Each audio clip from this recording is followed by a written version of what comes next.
Hello student, आज हम class 8th का ये चैप्टर नंबर 2 का एक्सपोनेंट्स और पावर इसको आज कवर करेंगे। तो आप लोग क्लास 7th में इसके विषय में कुछ पढ़े होंगे, यहाँ पर उससे आगे हम पढ़ेंगे। तो जो आप जानते होंगे, जो बेस बातें होंगी, उसको मैं ज़्यादा नहीं उस पर चर्चा करना चाहूँगा। तो आइए शुरू करते हैं। चैप्टर 2 में हमने पहले से कुछ लिख रखा है। एक्सपोनेंट, पावर या इंडेक्स, ये सब एक ही बात है। इसका अर्थ घातांक होता है। आइए, घातांक क्या है? घात का अंक। तो घात क्या है? तो घात वही इंडेक्स है, या पावर कहिए या एक्सपोनेंट कहिए। तो इसको कैसे लिखा जाता है मैथमेटिकल फॉर्म में? तो इस तरह से, जैसे यहाँ पर एक वो राशि लीजिए, व्यापक ए, और उस पर यह कोष्ठक में बंद करके ऐसे ऊपर दाहिने साइड में ऊपर ऐसे संख्या लिखी जाती है। तो वह ये ऊपर लिखी हुई संख्या जो यन लिखा हमने, इसी को पावर कहा जाता है, और नीचे वाले को बेस कहा जाता है। इतना तो पता ही होगा आपको। तो इसे आप ऐसे भी लिख सकते हैं, ऐसे भी ए पावर यन, ऐसे इसको पढ़ा जाता है। तो यहाँ पर यन क्या हो सकता है? तो यन का मान 1, 2, 3, 4, 5 इस तरह से इन्फिनाइट तक होता है। तो ये ए पावर जो यन है, इसका अर्थ क्या जाता है? इसका अर्थ एक जाता है कि ए को यन टाइम्स लिखना है। जैसे a multiplied by a multiplied by a, ऐसे करते हुए इसको यन टाइम्स तक लिखना है। अब यन टाइम्स का मतलब हो गया कि यन कोई राशि है। तो यह हमने ऊपर लिख रखा है कि यन को 1, 2, 3, 4, 5 इस तरह से अनंत तक हम मानते हैं। तो हम लोग चूँकि रेशनल नंबर पढ़ रहे हैं, तो रेशनल नंबर में एक जगह पर हम रेशनल नंबर लिखना चाहेंगे, यानी कि P/Q के फॉर्म में लिखा हुआ राशि होनी चाहिए। तो A/B हमने लिख दिया है, ये P/Q के फॉर्म में हो गई। तो इस पर पावर यन लगाने का अर्थ ये जाता है कि A/B मल्टीप्लाइड बाई A/B, इस तरह से कितना टाइम्स? यन टाइम्स। तो यन, यदि यन को हम यहाँ पर 3 मान लें, तो कितना बार लिखना होगा हमको? 3 टाइम्स। ए को 3 टाइम्स लिखना होगा। तो इस तरह से यह जो फैक्टर फार्म हो गया A/B पावर यन का, यह फैक्टर फार्म हो गया, और ये एक्सपोनेंशियल फार्म हो गया। जैसे ए के क्यूब, ये हो गया कौन सा फार्म? एक्सपोनेंशियल फार्म हो गया, और इसका फैक्टर फार्म। तो ऐसे ही हमारे एक्सरसाइज में दिया होगा। चलते हैं उस पर। देखिए, ये एक्सरसाइज 2.1 में लिखा है, express each of the following in power notation. Power notation में इसको लिखना है, यानी -2/7 को 3 टाइम्स लिखा है। इसका अर्थ है कि यह फैक्टर फॉर्म में लिखा है। तो इसको एक्सपोनेंशियल फॉर्म में लिखना होगा। तो हमें क्या करना होगा? इसको -2/7 को जो लिखा है कितना टाइम्स? 3 टाइम्स लिखा है। -2/7 इस तरह से करके लिखा है 3 टाइम्स। तो इसका एक्सपोनेंशियल फॉर्म में लिखना होगा हमको। तो क्या करेंगे? यहाँ पर घात हम समझते हैं कि 1 माना जाता है।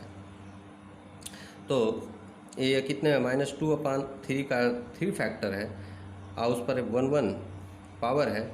तो गुणा करते समय हम सेम बेस वाले जो फैक्टर हैं उसको एक बार लिखते हैं, और इसके घात को ऊपर जोड़ देते हैं। तो ये हो गया कितना? -2/7, 1, 1, 2 और 1 जोड़ देंगे 3। तो इस तरह से यह एक्सपोनेंशियल फॉर्म में हो गया आपका। ये एक्सपोनेंशियल फॉर्म में हो गया। तो इस तरह से ये वाला एक्सपोनेंशियल फॉर्म में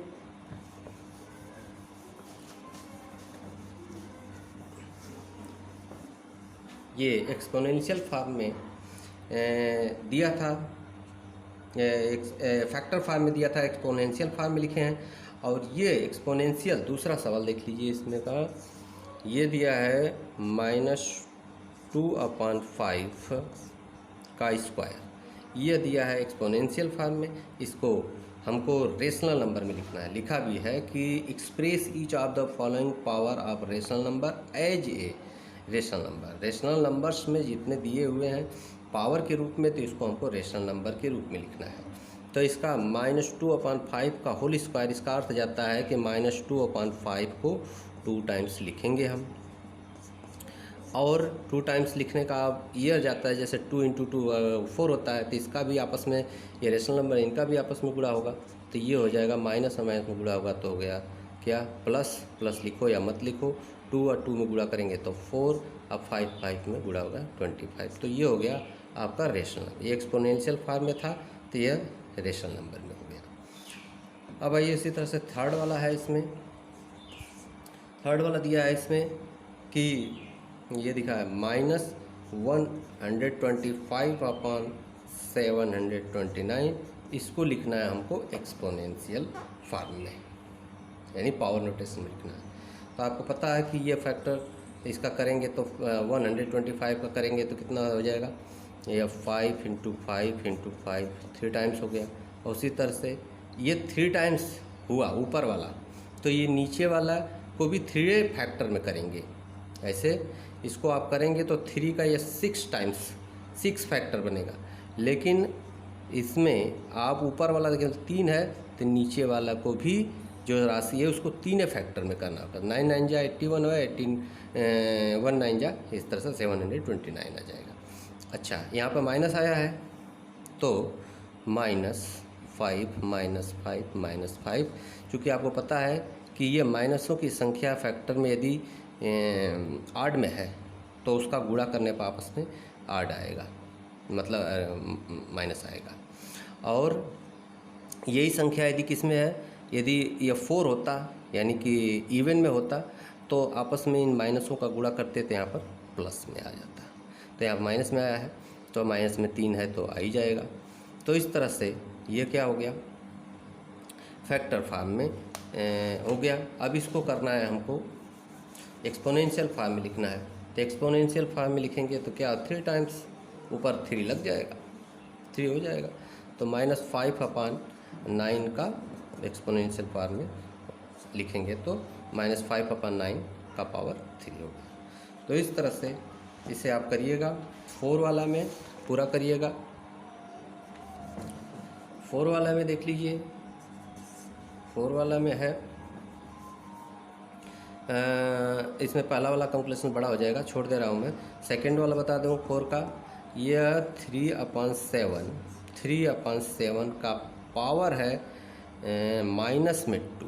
देखिए माइनस में 2, एक बात यहाँ पर आपको जानकारी लेना होगा कि यदि माइनस आप कहोगे आप कि यहाँ पर आपने बताया था क्या कि 1 2 3 4 ऐसे करके होता है, लेकिन 1 रहता है तो लिखा नहीं जाता, 1 से जहाँ अधिक हुआ तो लिखा जाता है। तो यहाँ पर माइनस में पावर हो गया तो इसको हम क्या करेंगे, प्लस बनाएंगे। लेकिन जब प्लस बनाएंगे तो ये न्यूमरेटर का डिनोमिनेटर, डिनोमिनेटर का न्यूमरेटर बन जाता है। तो ये हो जाएगा 7/3 पावर 2 हो गया। तो इस तरह से इसको इवैल्यूट करना है, हल करना है, यानी रेशनल नंबर में लिखना है। तो रेशनल नंबर में लिखने का अर्थ ये जाता है कि 7/3 का स्क्वायर कर दें, तो 7 का स्क्वायर करेंगे तो 49 हो गया और 3 का हो जाएगा 9।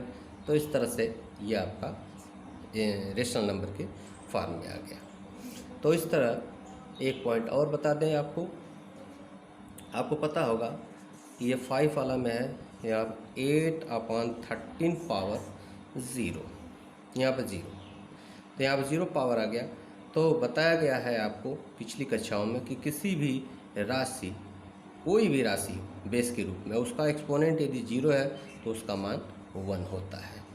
तो इस तरह इसे आप जहाँ कोई भी राशि है उसका पावर 0 दिया है तो उसके जगह जगह पर आप 1 रख सकते हैं। जैसे यहाँ पर 7/13 का पावर 0 मल्टीप्लाइड बाई 8/11 का पावर 0 है, तो इसका भी 1 हो जाएगा, इसका भी 1, तो 1 में उनका गुणा होगा तो 1 आएगा। एक बात और बता दें आपको, यहाँ पर लिखा हुआ है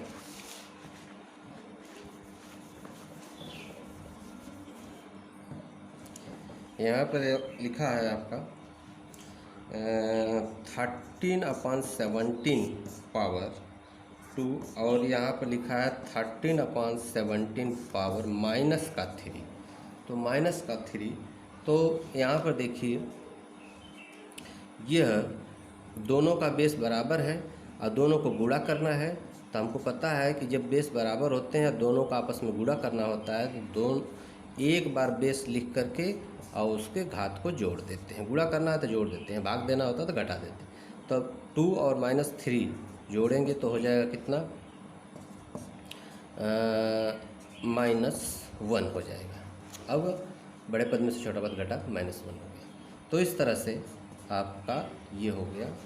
अच्छा, -1 आ गया है, इसको आप प्लस बनाना चाहेंगे तो इसका न्यूमरेटर का डिनोमिनेटर, डिनोमिनेटर का न्यूमरेटर हो जाता है। तो ये पिछले वाला में से पिछला वाला या 4 वाला का यह हल हो गया। तो इस तरह से ये वीडियो यहीं अंत करते हैं। अब नेक्स्ट वीडियो में मिलेंगे।